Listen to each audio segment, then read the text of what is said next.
بسم اللہ الرحمن الرحیم۔ السلام علیکم۔ روزانہ واقعات سننے کے لیے اس چینل کو سبسکرائب کریں۔ نادر شاہ بڑا جرت مند بادشاہ تھا۔ کسی کی مجال نہ تھی جو اس کی زبان سے نکلے ہوئے ایک لفظ کو بھی ماننے یا عمل کرنے سے گریز کرے۔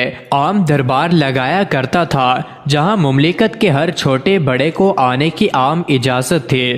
خود مظلوم کی فریاد سنتا تھا اور داد رسی کرتا تھا۔ ایک مرتبہ ایک بوڑھی خاتون آئی اور فریاد کی کہ بادشاہ سلامت، آپ کی حکومت کے زمانے میں بھی چوریاں ہو سکتی ہیں۔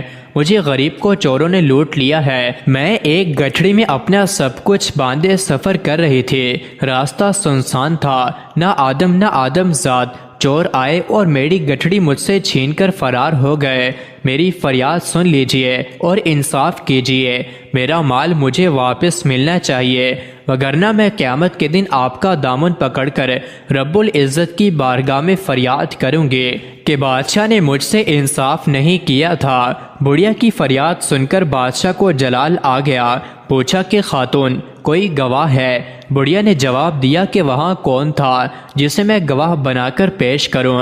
پھر پوچھا کہ وہاں کوئی اور چیز بھی تھی؟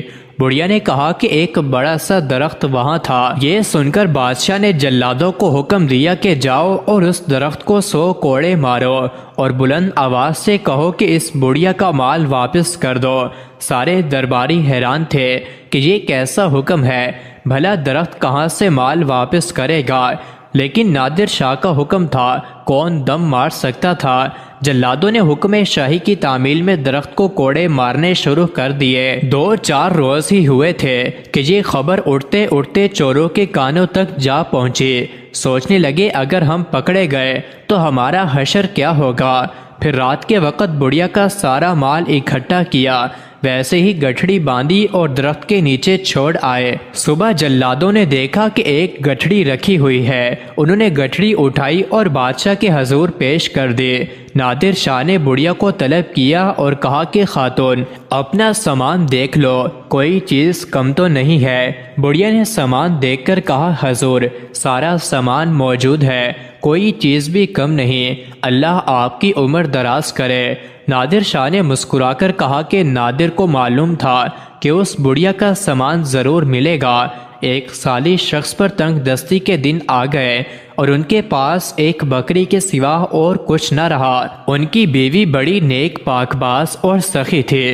بقرہ عید کا دن آیا تو اس کے شوہر نے بکری ذبح کرنے کا ارادہ کیا۔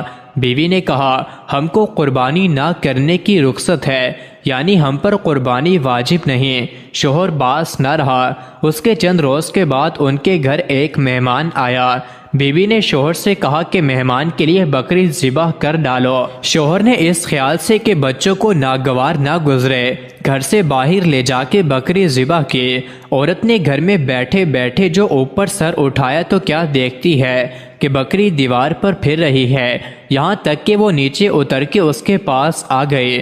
عورت کو گمان ہوا کہ شاید بھاگ آئی ہے۔ باہر جھانک کر دیکھا تو بکری مذبوحہ شوہر کے سامنے پڑی پائی۔ اس کو نہایت خوشی ہوئی اور اسی خوشی میں کہنے لگی کہ سبحان اللہ، اللہ نے ہمیں اس بکری کے باعث اور اچھی بکری دے دی۔ اس بکری کی خاصیت یہ تھی کہ ایک تھن سے شہد اور دوسرے تھن سے دودھ دیتی تھی۔